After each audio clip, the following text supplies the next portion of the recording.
Hello, जय हिंद, नमस्कार दोस्तों। आप सभी का बहुत बहुत स्वागत है आज की इस वीडियो में। आज हम यूपी ट्रिपल एससी पेट के इम्पोर्टेंट क्वेश्चन जो प्रीवियस ईयर के क्वेश्चन है उसके मास्टर सेट को लेकर आया हूँ।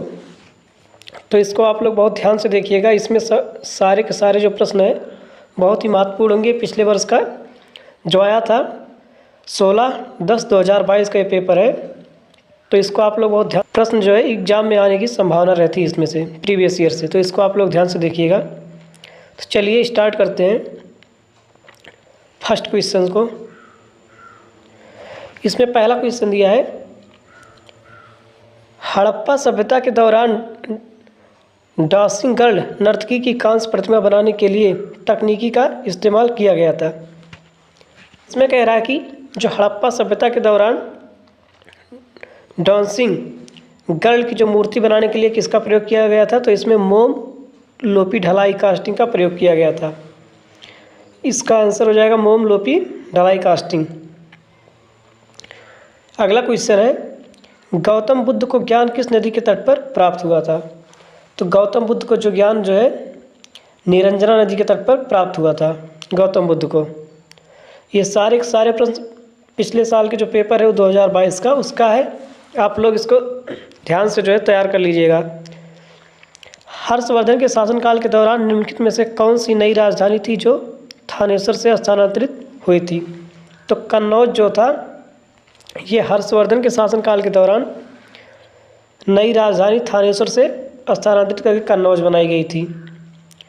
अगला प्रश्न है कि निम्नलिखित में से किस सेना की ताकत छापामार गुरिल्ला रणनीति थी। तो मराठा सेना की जो ताकत थी वो छापामार गुरिल्ला रणनीति थी। अगला क्वेश्चन है, ब्रिटिश ने निम्नलिखित में से किस भाषा को भारतीय समाज में प्रस्तुत करने की उत्सुकता दिखाई थी। तो अंग्रेजी भाषा को जो है अंग्रेजी भाषा को भारतीय समाज में प्रस्तुत करने की जो है उत्सुकता दिखाई थी ब्रिटिश ने। अगला है, पूर्ण स्वराज की मांग करने वाले प्रथम कार्यकर्ता का नाम बताइए। मतलब किसने जो सबसे पहले पूर्ण स्वराज की मांग की थी। तो हसरत मोहानी जो थे इन्होंने सबसे पहले पूर्ण स्वराज की मांग की थी। नेक्स्ट क्वेश्चन है हमारा, निम्नलिखित में से किसे स्वदेशी आंदोलन का प्रमुख कारण माना जाता है। तो बंगाल के विभाजन को जो है बंगाल को विभाजित करने का जो निर्णय लिया गया था वो स्वदेशी आंदोलन का प्रमुख कारण माना जाता है। अगला क्वेश्चन है, खिलाफत मुद्दे को उठाने के महात्मा गांधी के निर्णय के पीछे मुख्य कारण क्या था। जो खिलाफत आंदोलन उठाया था महात्मा गांधी जी ने, तो इसमें था जो हिंदुओं और मुसलमानों के बीच में जो अधिक एकता लाने के लिए जो है उठाया गया था। इसमें खिलाफत मुद्दे को उठाने के महात्मा गांधी के जो निर्णय थे उसके पीछे के। अगला है, भारत सरकार अधिनियम 1935 के प्रावधानों में ब्रिटिश सरकार के अंतिम अधिकार का एक उदाहरण कौन सा था। इसमें है प्रांतीय सरकारों पर गवर्नर के लिए विशेष शक्तियां जो थी। भारत सरकार अधिनियम 1935 के जो प्रावधान थे ब्रिटिश सरकार के उसके अंतिम अधिकार का एक उदाहरण था।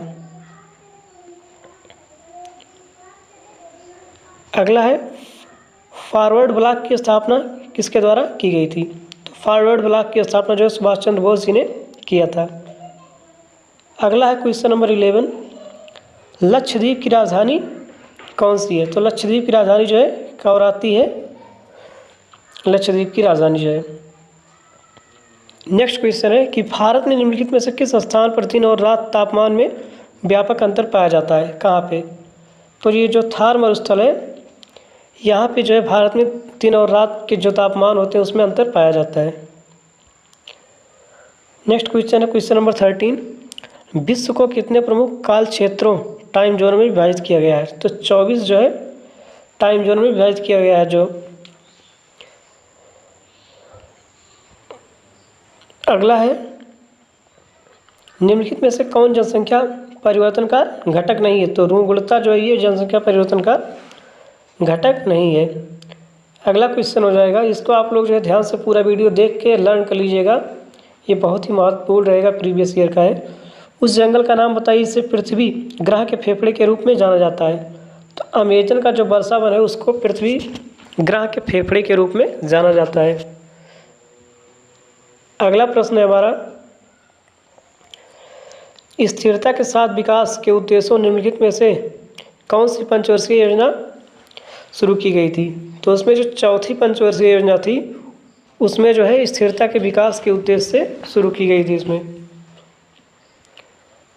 अगला है, निम्नलिखित में से किसमें शक्तियों या व्यक्तियों के समूह के स्वामित्व वाले व्यवसाय शामिल हैं? तो निजी क्षेत्र में जो है शामिल हैं। अगला है, निम्नलिखित में से किसे भारत में हरित क्रांति के जनक के रूप में जाना जाता है? तो इसमें एम.एस. स्वामीनाथन को जो है भारत में हरित क्रांति के जनक के रूप में जाना जाता है, एम.एस. स्वामीनाथन को। अगला क्वेश्चन है, निम्नलिखित में से किसे अधिनियम ने बैंकों के राष्ट्रीयकरण के लिए शर्तें निर्धारित की थी? तो बैंकिंग कंपनियां उपक्रमों का अधिग्रहण और हस्तांतरण अधिनियम 1970 के तहत जो है अधिनियम ने बैंकों के राष्ट्रीयकरण के लिए शर्तें निर्धारित की थी, बैंकिंग जो कंपनियां हैं। अगला है, 1991 में नई आर्थिक नीति NEP के तहत उदारीकरण और निजीकरण की पहल का प्राथमिक परिणाम निम्नलिखित में से कौन सा था? तो इसमें जो है वैश्वीकरण इसका हो जाएगा। जो 1991 में नई आर्थिक नीति थी NEP, उसके तहत उदारीकरण और निजीकरण की जो पहल का प्राथमिक परिणाम वो वैश्वीकरण है। अगला है, निम्नलिखित में से कौन सी भारतीय संविधान की मुख्य विशेषता नहीं है? तो द्विस्तरीय जो होता है वो संविधान की विशेषता नहीं है। अगला है, भारतीय संविधान के लिए DPSP राजनीति के निर्देशक सिद्धांत किस संविधान से प्रेरित हैं? तो भारतीय संविधान में जो राज्य के नीति के निर्देशक सिद्धांत वो आयरलैंड से लिए गए हैं। अगला है, भारतीय संविधान के अनुच्छेद 19 में कौन सा अधिकार शामिल है? तो वाक और अभिव्यक्ति स्वतंत्र का अधिकार इसमें जो है right to freedom of speech and expression अनुच्छेद 19 में है। अगला है, संसदीय प्रणाली के कार्यपालिका किसके प्रति उत्तरदायी होती है? तो ये विधानमंडल के प्रति जो संसदीय प्रणाली होती है कार्यपालिका वो विधानमंडल के प्रति उत्तरदायी होती है। नेक्स्ट है, भारत की पंचायती राज व्यवस्था में कितने स्तर हैं? तो भारत की पंचायती राज व्यवस्था में 3 स्तर हैं। ये भी इम्पोर्टेंट क्वेश्चन है, पूछा जाता है एग्जाम में, कई एग्जाम में पूछा जा चुका है। 26 नंबर का क्वेश्चन है, 1 हार्स पावर लगभग कितने घंटे के बराबर होता है, कितने वाट के बराबर होता है? तो 1 हार्स पावर जो 746 वाट के बराबर होता है। नेक्स्ट क्वेश्चन है, निम्नलिखित में से कौन सी एक रासायनिक अपक्रिया नहीं है? तो पानी का भाप में रूपांतरण जो है ये रासायनिक अपक्रिया नहीं है।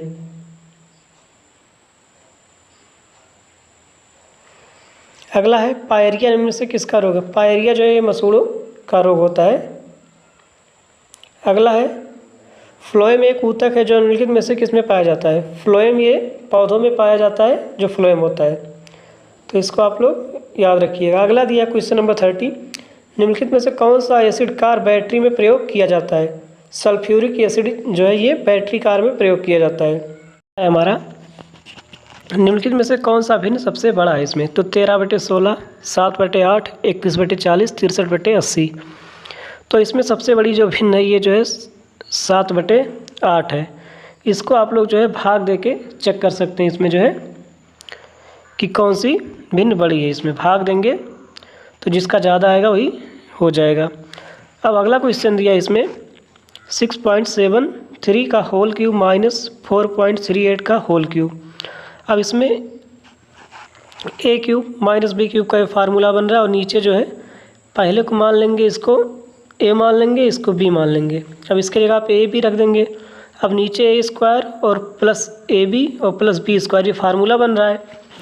अब फिर इसको क्या करेंगे, इसको तोड़ देंगे फार्मूले में, तो ये हो जाएगा a माइनस b और एक में हो जाएगा a square plus b square plus ab।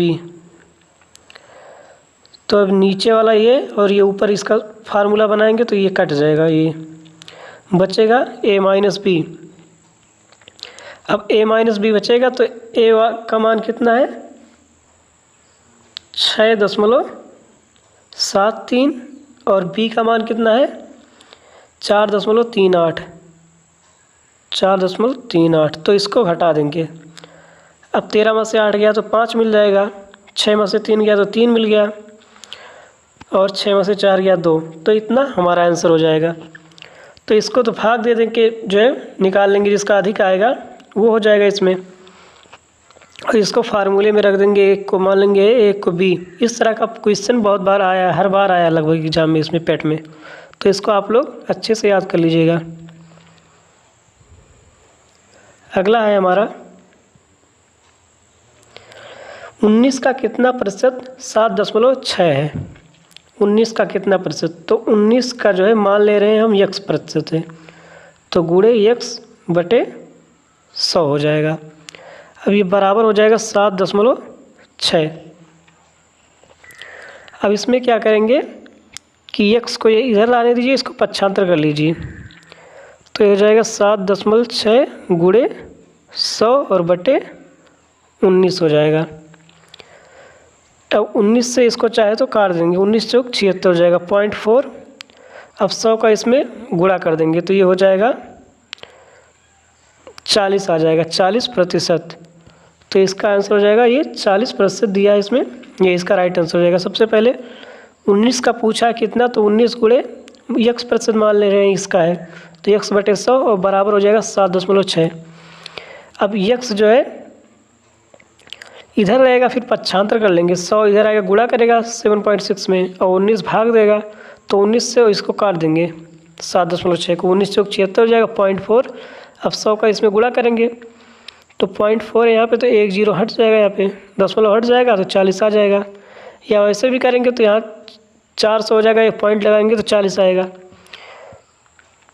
अगला है हमारा 60 से 80 के बीच सभी अभाज्य संख्याओं का औसत बताना है। अब 60 के बीच कौन कौन सी अभाज्य संख्याएं होती हैं उसका औसत बताना है। तो सबसे पहला हो जाएगा 61, मतलब जो संख्या किसी से और ना कटे। दूसरा हो जाएगा हमारा 67, और कौन सा हो जाएगा जो किस अभाज्य है, 67 के बाद हो जाएगा 71, 71 के बाद 73, 73 के बाद हो जाएगा 79। अब इन सभी को जो है जितनी संख्याएं हैं औसत निकालना, तो उसको बटे में लिख दीजिए, 1 2 3 4 5 है तो 5 कर दीजिए बटे में। अब सबको जोड़ लीजिए, सबको जोड़ने पे आ रहा है 351 और बटे 5।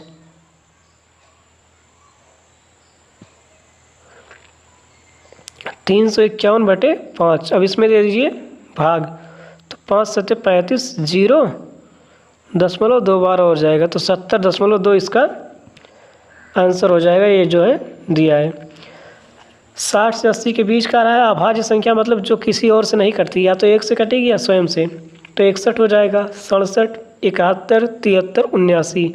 अब 5 संख्याएं हैं टोटल, तो 5 से भाग दे देंगे अगर औसत पूछ रहा है, भाग देने पे ये 70.2 हमारा आंसर हो जाएगा। अगला दिया है 12 में 0.409 माइनस √1.2544, इसका बताना है हमको, मान पूछा कि कितना होगा। तो इसको चाहे तो हम लोग कर सकते हैं 12 और 0.49, इसको बटे में जितने अंक पे 0 है उतने नीचे जो है हम लोग 0 बढ़ा सकते हैं, 10,000 हो जाएगा नीचे। ऐसे इसमें भी कर सकते हैं, कितना है 1 2 5 4 4, और बटे में हो जाएगा इसमें भी 10,000। अब क्या करेंगे, इसका दोनों का जो है वर्ग निकाल लेंगे, कितना होता है, स्क्वायर रूट कितना होता है। तो इसका होता है 347 हो जाएगा, और इसका कितना होता है 12,544, ये जो है 112 का होता है। अब बटे में हो जाएगा 100, 4 0 है तो 2 0 आएगा, जब इसका स्क्वायर रूट निकालेंगे 100 हो जाएगा। अब 347 से 112 घटा लेंगे, आधार समान है दोनों का हर, तो ऊपर वाले से घटा लेंगे, अंश को घटा लेंगे, जितना आएगा इसको